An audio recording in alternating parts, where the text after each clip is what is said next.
voir la présence d'autres chantiers qui naissent aux côtés de ce même chantier.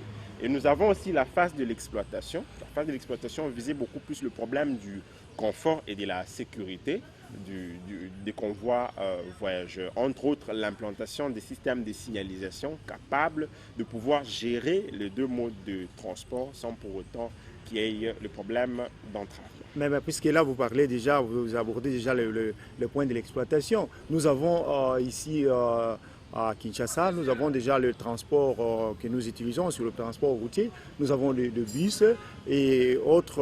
Aujourd'hui, avec la révolution de la modernité, nous avons les Transco et le bus Esprit de Vie avec toute sécurité et confort. Maintenant, quels sont les avantages de ces tramways qui viendra s'associer avec les Transco et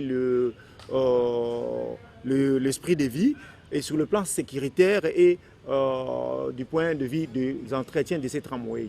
Vous ne craignez pas que vous puissiez proposer quelque chose qui pourra encore coûter plus cher à la République?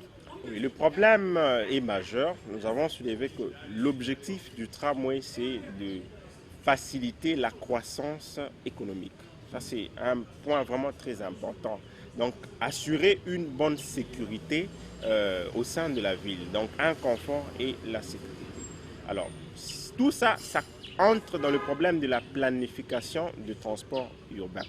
Alors, je peux ouvrir une parenthèse pour dire que le grand problème, donc, c'est aller sur le confort, la sécurité et voir le problème de l'entretien. Tout ça, c'est pour assurer une bonne croissance économique. Premièrement, nous pouvons comprendre que, donc, dans l'exemple que je voulais donner, quand un enfant est mis au monde, automatiquement, l'enfant commence à mourir. Ça, c'est un auteur qui l'a dit. Donc, l'enfant commence à mourir. Donc, ses parents doivent certainement prendre soin de l'enfant. Donc, ils n'ont pas besoin de demander à l'enfant qu'est-ce que tu veux. C'est à eux de comprendre quels sont les besoins de l'enfant.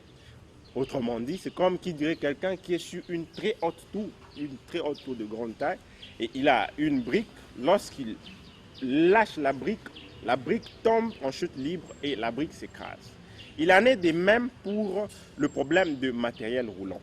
Lorsque le concepteur conçoit le matériel roulant, il y a déjà des cahiers de charges bien déterminés, donc c'est le nombre des passagers, la charge maximale que peut transporter l'appareil, afin qu'il n'y ait pas usure prématurée de l'appareil. Alors, en essayant de revenir maintenant sur le problème que nous avons soulevé, le problème est qu'avec la présence de plusieurs voitures, donc à l'heure actuelle nous remarquons, c'est-à-dire le problème commence par les réaménagements urbains. Puisque les réaménagements urbains ne suivent pas la norme urbanistique, il y a un problème qui se pose. Parfois, nous nous retrouvons avec des avenues en corridor. Parfois, nous remarquons que le problème de l'offre de transport ou bien la demande devient encore très complexe. Alors, on ne sait pas gérer toute cette situation. Donc, sur la route, qu'est-ce que nous pouvons comprendre dans le trafic routier? Donc, plus il y a des voitures, plus il y a des obstacles. Plus il y a des obstacles, plus l'idée vient à l'esprit des conducteurs de protéger son voisin.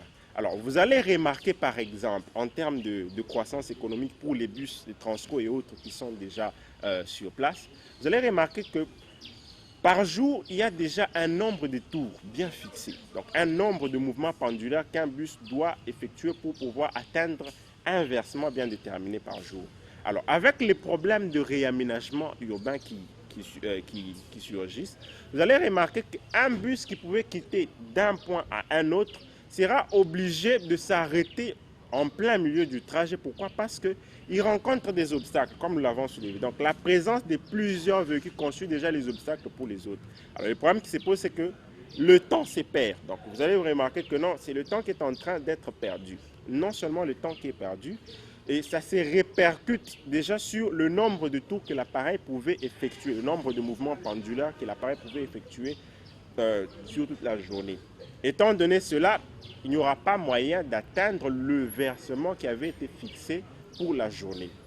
En plus de cela, vous allez vous rendre compte que lorsque donc les véhicules sont dans la congestion, il y a un problème. C'est peu des chauffeurs expérimentés qui arrivent quand même à s'en sortir. Mais le problème devient toujours grave. Pourquoi? Parce que au niveau de la demande, de l'attente. Donc vous allez remarquer que les masses de personnes qui sont dans les arrêts en train d'attendre les bus n'arrivent pas à se déplacer d'une manière un peu beaucoup plus aisée. Pourquoi? Parce que il y a un nombre restreint de bus qui arrivent à cause du fait qu'il y a déjà des obstacles.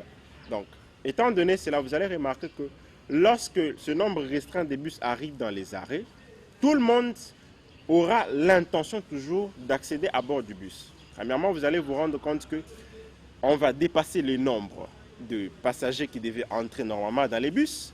On va surcharger en plus le bus, c'est-à-dire avec d'autres charges. On va également demander une nouvelle énergie donc à l'appareil. Donc la consommation s'élève encore en plus. Donc c'est ce qui s'articule sur le coût que l'on doit dépenser du système. Il y a également un problème, c'est-à-dire lorsque l'appareil dégage beaucoup d'énergie, c'est déjà la détérioration des organes en mouvement. C'est-à-dire que lorsque ces organes reçoivent ces charges, ils finissent également par le transmettre à l'essieu et l'essieu à son tour le transmet au niveau de la chaussée. Voyez-vous? C'est ainsi que la chaussée qui avait été prévue pour une durée d'amortissement de 25 ans par exemple, ou bien 10 ans, ou bien 15 ans, va se retrouver avec une durée de 3 ans. Pourquoi? Parce qu'on n'a pas tenu compte des petits éléments qui semblent être inoffensifs. Donc, par exemple, le problème de surcharge des l'essieu, le problème de trafic répété non contrôlé, le problème du matériel roulant. Alors, vous allez remarquer que ça va se répercuter sur le coût d'entretien du matériel roulant. Donc, il y a un peu un problème. Donc, on ne sait pas synchroniser le mouvement des appareils à cause du réaménagement humain et à cause de plusieurs obstacles sur la route. Alors, quand nous essayons maintenant de rentrer sur la norme du tramway, l'objectif du tramway, c'est quoi? Le tramway, premièrement, en capacité, donc il vaut l'équivalent de 3 bus et 177 automobiles. Donc, il permet d'économiser d'abord le nombre de moteurs qui seront en marche, le nombre de moteurs qui seront utilisés. Donc, au lieu d'utiliser 177 ou bien 3 moteurs, on va se retrouver en train d'utiliser un seul moteur. En plus de cela, vous allez remarquer que les moteurs qu'utilisent les bus dégagent de la fumée qui est l'émission de gaz à effet de serre, qui est une menace contre l'environnement. Par contre, quand on utilise le tramway, donc on a la traction électrique, il permet de supprimer le problème de la pollution sonore. Alors, en plus de cela, étant donné que le bus absorbe une masse importante des gens, vous allez remarquer qu'il n'y aura pas encombrement sur la zone routière. Tout le monde qui pouvait entrer dans différents bus, désormais, il va se retrouver dans un seul tramway, par exemple, étant bien qu'il y aura un système de cadence. En plus de cela, grâce au contact de roues en acier et des rails en acier, le tramway résout le problème de confort, c'est-à-dire le degré de vibration est réduit jusqu'à 60 décibels. Et par contre, pour la voiture, c'est 80 décibels. En essayant d'effectuer le calcul, le degré de vibration atteint 15 fois moins celle d'une voiture. Vous allez vous rendre compte également que les voies ferrées assurent le guidage des voitures attelées en convoi, ce qui dans les transports est un facteur essentiel de sécurité et de circulation. C'est-à-dire, on a la possibilité de se déplacer sur un tronçon bien déterminé, dans un timing précis, une vitesse précise, sans avoir des obstacles. C'est ce qui permet également de contrôler le mouvement du synchronisme, le mouvement pendulaire des appareils. C'est-à-dire qu'il permet de pouvoir desservir des masses de personnes dans des temps bien déterminés sans qu'il y ait problème de retard. Donc, autrement dit, nous pouvons dire que le tramway permet d'accroître, c'est ça même les éléments qui lui permettent d'accroître la vitesse économique au sein de notre population, bien notre nation. Mais apparemment, le métro et les tramways assurent presque les mêmes fonctions. Oui, il est vrai que le métro et le tramway assurent la même fonction et aussi vrai que le métro a une vitesse commerciale suffisamment élevée par rapport à celle du tramway. Mais le grand problème est qu'on a essayé un peu d'effectuer, de mener des études pour dire que c'est vrai, le métro présente un peu beaucoup de rentabilité par rapport au tramway, mais le problème c'est le coût d'investissement. On a essayé de mener un peu quelques comparaisons qui nous ont permis de rejeter en partie le projet du métro. Pourquoi? Premièrement, le coût d'investissement. Parlons un peu du coût d'investissement. Le métro a un coût d'investissement élevé qui vaut 3 fois plus que celui du tramway. Ça, c'est un premier point. Un deuxième point, les métros exigent des infrastructures souterraines ou bien aériennes. C'est-à-dire, c'est ça ce qui améliore même, qui augmente même le coût du projet. Donc vous allez remarquer qu'on aura à prendre beaucoup du temps à creuser dans le sous-sol, mener encore trop d'études de stabilité du sol, construire des ouvrages en vue d'éviter tout glissement de terrain. Donc voyez-vous, c'est ça le problème du métro.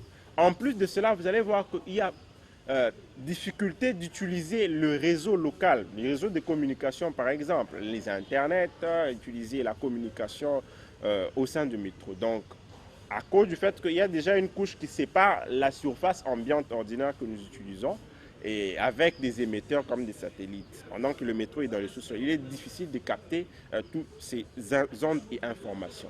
Alors, un autre problème, c'est fait que quand on fait un voyage ou bien un déplacement en métro, on ne sait pas être en contact avec l'environnement, on ne sait pas profiter des belles architectures de la ville.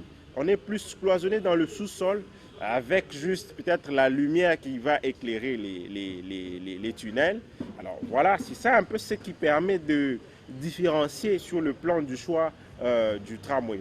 Non seulement ça, nous allons ajouter encore un autre élément pour dire que nous avons soulevé un problème du fait que le tramway visait également l'accessibilité des personnes à mobilité réduite, telles que les vieillards, des parents avec des poussettes et des handicapés. Prenons un exemple d'un tronçon, par exemple, de 500 mètres. C'est-à-dire, si un handicapé veut se déplacer sur une distance de 500 mètres ou bien 1000 mètres, certainement, il ne va pas quand même se déplacer par sa propre énergie. Il sera obligé d'emprunter un moyen de transport. Alors, utiliser le métro implique qu'il va d'abord dégager une double énergie. Premièrement, il va devoir emprunter les escaliers mécaniques pour pouvoir descendre dans le sous-sol et puis prendre le train, après remonter. Par contre, avec le système tramway, il n'y a pas vraiment à creuser.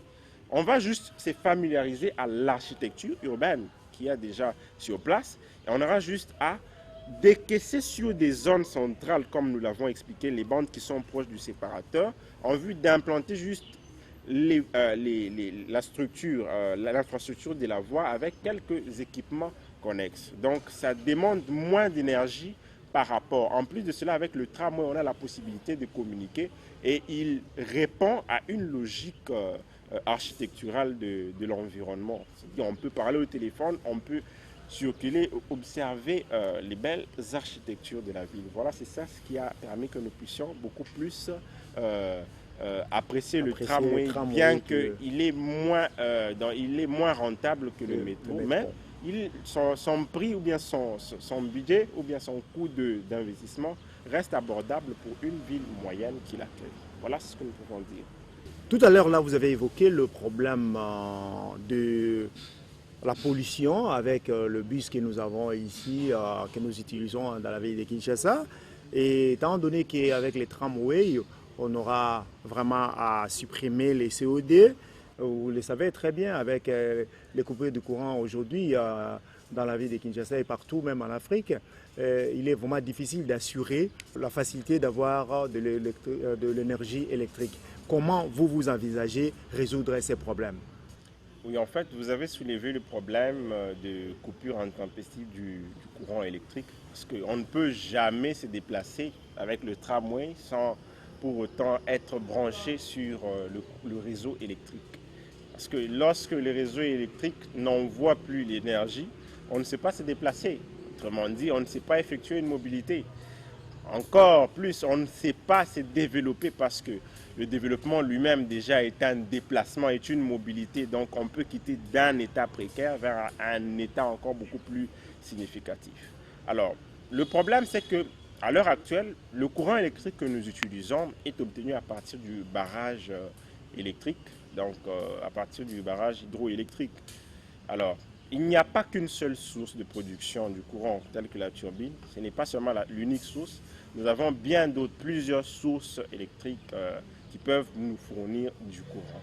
Nous pouvons parler par exemple de l'installation de parcs éoliennes. Il y a également l'installation des parcs de champs des panneaux solaires.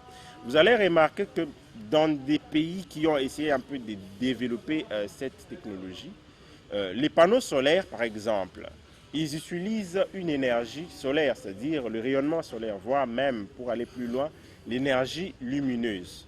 Alors, vous allez vous rendre compte que eux qui sont au pôle Nord, par exemple, ils ne reçoivent pas un soleil si intense que le nôtre, parce que nous, c'est du 1er janvier au 31 décembre que nous avons de la lumière.